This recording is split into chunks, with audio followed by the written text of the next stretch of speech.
2017 жыл. Түркістан облысына қарасты аудандарды аралап, мектеп мұғалімдері мен психологтарға лекция оқып жүрміз. Кезек Түлкібас ауданына келді. Мектеп ұжымына лекция оқылды. Әдеттегідей түскі асты мұғалімдермен бірге ішіп, лекцияда қамтылған тақырыптарды талқылап отырмыз. Арамызда аудандық білім бөлімінің орынбасары мен методисі отыр. Адамның еркіндігі бар ма? Адамды өмірге құштар қылатын басты мотив не? Мәнге жетелеуші фактор қайсы? Деген сияқты экзистенциялық сұрақтардың төңірегінде әңгіме өрбітіп отырмыз. Бір кезде осы ауданның білім саласында ұзақ жыл қызмет етіп келе жатқан 57 жастағы методист ағамыз бір әңгіменің шетін шығарды. Ойпырмай, неше жылдан бері түсініксіз болған нәрсені енді түсінгендей болдым, деді. Бәріміз елең ете қалдық. Ол: әр жылы оқу маусымының соңында зейнет жасына жеткен бір ұстазды құрметтеп шығарып саламыз. Ұзақ жыл сіңірген еңбегімен төккен тері үшін ауданның құрметті азаматы деген атақ береміз. Қызметтен кеткен соң олармен көрісу, хат-хабар алмасу сирей береді. Көп замай әлгі ардагер ұстазымыз науқастанып қалыпты дегенді естіп жатамыз. Бір күні инфаркт алып, инсультқа түсіп қайтыс болды деген суық хабар да жетеді. Кәдімгідей есеңгіреп қаласың. Зейнетке шықты деген аты болмаса, солардың көбі қаттыққа жете алмай кетіп қалады. Зейнетке шықпаса, әлі де біраз уақыт арамызда жүрер ме еді деп те ойлайсың. Сонда осының себебін таба алмай, балалармен жұмыс істеу оңай емес, жүйкесі әбден жұқарып, денсаулығын құртып біткен деп ойлаушы едім. Логотерапиядағы параллель мән және пирамидалық мән деген тұжырыммен танысқан соң, соның жауабын таптым. Әдіскер маманның нені меңзеп отырғанын түсіндіру үшін пирамидалық және параллель мән туралы айта кетейік. 1968 жылы Лондонда өткен психикалық саулықтың әлемдік конгресінде чек психотерапевті Станислав Крахатвилл құндылық пен мән жайында баяндама жасайды. Сол жолы Франклдың логотерапиясына сүйене отырып, адамдарды екіге бөліп қарастыратын теориясын ұсынады. Оның айтуынша, кей адамдар параллель мән ұстауға бейім болса, енді біреулер пирамидалық мәнге ұмтылады. Параллель мән ұстанатын адамның өмірінде маңызы жағынан деңгейлес бірнеше мән болады. Мысалы, отбасын, жұмысын, діни сенімін, дос-жаранмен қарым-қатынасын қатар алып жүретін адамдар бар. Ол адам үшін карьера бәрінен маңызды болып кетпейді. Немесе дос-жаранмен көңіл көтеріп, отбасын ұмыт қалдырмайды. Бәрі маңызды, құндылықтары параллель жатыр. Пирамидалық мән иерархиялық негізге құрылады. Яғни бір құндылыққа ғана басымдық беріп, қалғанының бәсін төмен бағалайды. Олар кенедей жабысқан жалғыз мақсатының жолында жан қиюға бар. Мәселен, бір кісі қызметіне адал, жұмысын бар ынта-ықыласымен атқаруы мүмкін. Бірақ бала-шағасы күтімсіз, ата-анасы ұмыт қалады. Туған-туыс дос-жаранмен арақатынас үзіледі. Ендігі біреу бала-шағасының қамы үшін ғана өмір сүріп, қалған дүниенің бәрін тіпті өзін де ұмытып кетеді. Адам өмірінің мәні тек құлшылық етуден тұрады деп мойнына ешбір жауапкершілік алмайтын діндар адамдар да бар. Бұл екі топтың қайсысы да мән иеріп, бақыт сезіне алады. Олар ішкі бостықтан азап шекпеуі мүмкін. Әйтсе де, Крахатвилл параллель мән игерушілерге қарағанда пирамидалық құндылық тұтынушыларға қауіп көбірек екенін ескертеді. Бір құндылықты бәрінен маңызды көретіндіктен, олардың өмірі қалт-құлт еткен күдіктен тұрады. Өмірдің мәнін тек бала-шаға деп түсінетін ата-ана, балалары өсіп, жеке өмірлерін құра бастағанда фрустрацияға ұшырайды. Өйткені табан тірейтін басқа құндылығы жоқ. Мұны психологияда бос қалған ұя синдромы деп атайды. Тәулік бойы ұясына тамақ тасып, балапандарын баптауға үйреніп қалған құс, ұясы бос қалған кезде қатты қиналады. Балапандар қанаттанып, өз бетінен ұшып кеткенде, олар не істеп, не қоярын білмей есеңгіреп қалады екен. Сол сияқты, мансабын ғана мән етіп алғандарды да вакуум күтіп тұр. Өмір бойы қызметіне адал болып аянбай тер төгу әрине игі амал. Алайда қызметінен босап қалғанда кеудесінде бостық орнап, көңілін депрессия басатыны содан. Әсіресе шенеуніктер арасында мұндай синдром қатты байқалады. Жоғарыда методист маман келтірген зейнетке шыққан мұғалімдердің бастан кешетін халі де осы дерт. Мұндай типтегі адамдар пирамиданың ұшар басындағы маңызды деп тапқан құндылығы шайқалып, жарамсыз болғанда төмен тұрған басқа құндылықтарды оның орнымен алмастыруға қауқарсыз боп шығады. Бұл мәселені Элизабет Лукас мына бір мысалы керемет суреттейді. Біздің орталыққа 22 жастағы баласын ертіп бір кісі келді.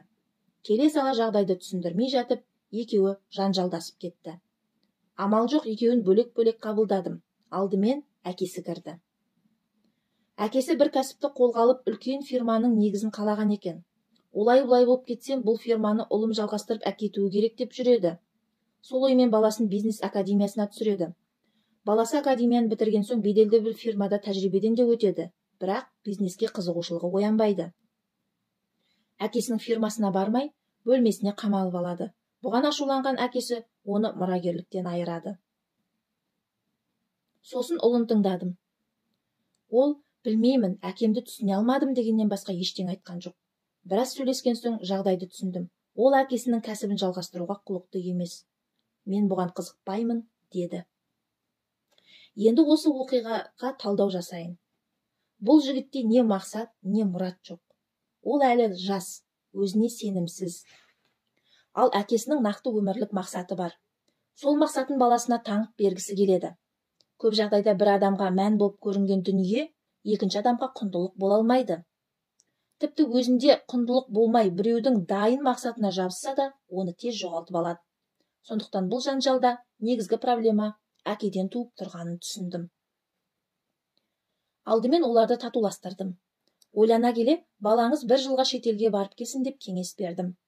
Бұл сапар оған есін жинап, мақсаттарын айқындап алуға көмектесуі мүмкін. Бірақ бұл саяхаттың мақсаты көңіл көтеру, қыдырып қайту емес. Бір жағы ел аралап жер көрсе, екінші жағынан жұмыс істейді.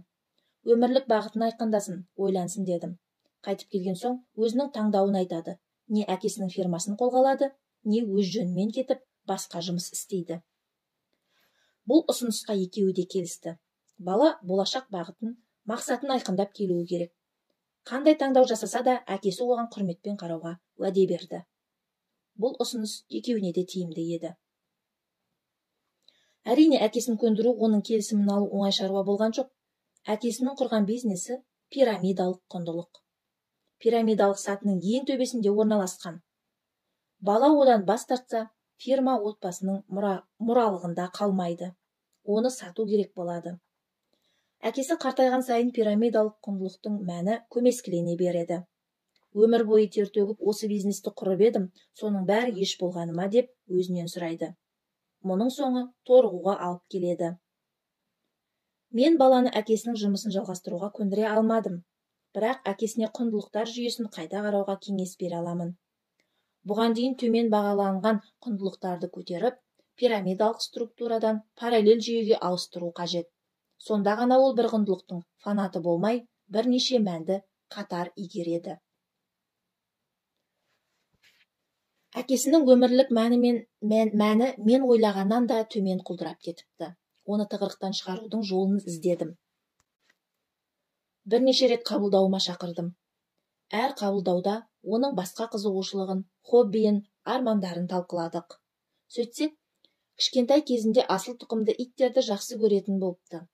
Ит баптаушы болсам деп армандаған екен. Сол арманды неге қазір жүзеге асырмасқа деп кеңес бердім. Ол кеңесіме құлақ асып, кірісіп кетті. Асыл тұқымды ит бағатын бір досы бар екен, соған қаржылай көмектесіп тұратын болды. Ақысына досы оған итті бағып қағудың, жарыстарға дайындаудың қыр-сырын үйретеді. Осылайша әкесінің пирамидалық мәні параллель мәнге ауысты.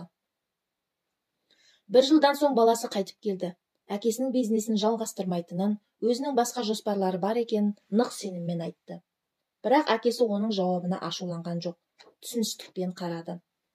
Параллель мән жүйесінде жоғалған құндылықтың орнын өзге бір құндылықпен ауыстыру әлде қайда жеңіл. Біреу өзіне мән сыйлап тұрған жұмысынан қол үзіп қалуы мүмкін. Бірақ ол сүйікті хоббиімен айналысып, келесі бір бағытпен құндылық өндіруге кірісіп кетеді. Бала шағасы есейіп өз жөнмен кеткенде, параллель мән ұстаған ата-ананың кеудесін бостық кернемейді. Өзін жастайынан арман болған бір іске арнай алады. туған туыс, дос-жаранмен арадағы үзілген байланысты қайта жалғауына мүмкіндік бар. Оңашада ой бағып, рухани ізденіске түсемін, құлшылығымды түгендеймін дегендерге қолайлы сәт туады. Бастысы, жүрегінде баладан басқаға да орын табылады. Құндылық әлемді тереңдеген пенденің қоғаммен қарым-қатынаста үйлесімді болады. Ол тек бала-шағасын жақсы көріп, өмірдің мәнін соларға ғана байлап қоймайды. Қызметінде адал атқара алады, хоббиін де ұмытпайды. Тауға өрмелеп шыққанды, билегенді, музыка тыңдағанды жақсы көруі мүмкін. Түрлі танымдағы қалың жұртқа, уайымшыл ата-анаға, әуесқой бағбанға, шынайы досқа, шаттанған музыкантқа бірдей түсіністікпен қарай алады. Ал тіршілігі пирамидалық мәнге құрылған адамның жағдайы мұндай емес. Бір құндылықты бәрінен жоғары қойып, оған ең биік немесе ақиқат мән деп айдар таққандар фанатизмге бейім келеді. Өмірден торығу қай кезде орын алады? Пирамиданың ұшар басында тұрған негізгі құндылығы күйреп, мәннен көз жазып қалғанда адам үмітсіздікке ұрынады.